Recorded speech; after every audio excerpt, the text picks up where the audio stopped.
and your shift in perception. Tell me about what perception you were perceiving, i.e. Peter and his net.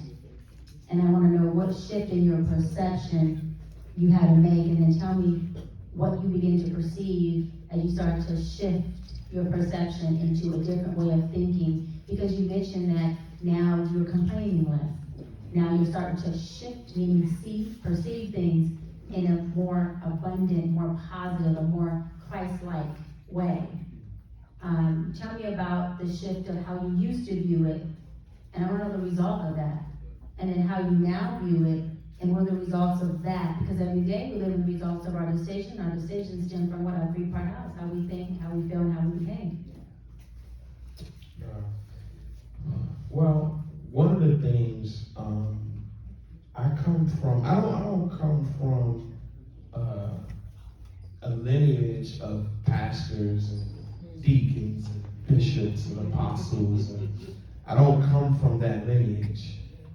And truth is, and I believe that's why my mother moved me from the Lord, because of the surroundings, the environment we grew up in. My perspective at that time is I wanted to be what I saw. I heard my mother tell me, you can have a better life this way, God, this and that. But I saw things that enticed me, and I wanted a part of that. Can you tell us some of just Yes, I'll get it. Yes. So, for instance, my father was a major drug dealer in Harlem, New York, in the 60s, the 70s. He went to prison. My uncles, every one of them, the male figures in my life were in the streets. That's what I saw. I don't want to sugarcoat it and have you thinking anything other than that. That's what I saw. My cousin is here. Janae, raise your hand. Am I telling the truth? This is where we came from. I would say 90% of the male figures in my life, the uncles, dad, they were about the street life. And so my perspective at that time is I wanted to be a part of what they displayed. What did they display? Women, money, material things like that I gravitated to at a young age. And I wanted that. So although I moved out here to California when I was 8 years old, those seeds were planted. And no matter what I saw out here, no matter what my mom showed me while out here, I always wanted to go back to New York and look on those seeds, right? And I remember, and then you say, well, what changed it now? The other day, while I had my grandkids here, one grandson in particular, he said to me, he says, Papa, I got 3 girlfriends in school. Right? And I said, you don't have no 3 girlfriends. What are you talking about? And he said, how many you got? And I said, well, I don't have a girlfriend. I have a wife. And I began to explain to him. And he said, that's G-Ma, right? That's what he calls my wife. And he says, that's G-Ma, right? And I said, yeah. Now, perspective. Had he been around when I had the old mindset, I would have fed into that with laughter. I would have entertained it, and I would not have had anything to tell him anything different, because that's what uncles did to me. And so now I'm able to give him what I have, a different perspective on life.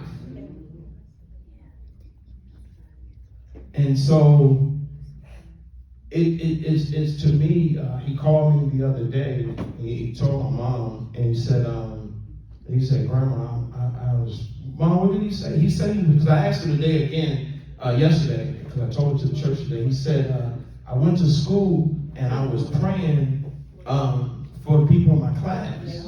I was teaching them how to pray, but they won't listen. So he told my mom that, and then he told me, and I said, well, you just got to keep teaching them, you know, but he's getting to see something different. And I just love that. So that's, for me, two different perspectives. Yeah, no, that's great. That's good. And I love how you talked about you being a product of your environment, because your environment will change you before you change it. And with that being said, what kind of environment have you created for yourself now that you have yet to become a product of, but you are very excited and looking forward to becoming a product of? I use two different scenarios. I use the scenario of the demolition man and the construction worker.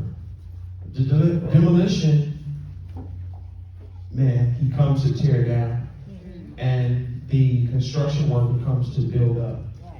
And so what I look to do now is to build up, whether that's pouring into somebody and building them up that way, giving somebody hope that way, letting somebody know that no matter what they're dealing with or what they're going through, it'll be all right, and encouraging them that way, versus tearing them down. Because you can tear people down and not lay one hand on them.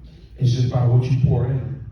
And so I try to find myself pouring something in you that will cause you to grow, no matter who you are. And if I don't accomplish that, I feel I haven't done anything today. Yeah, I love that you can tear down without doing anything to somebody. You can also tear them down without saying anything.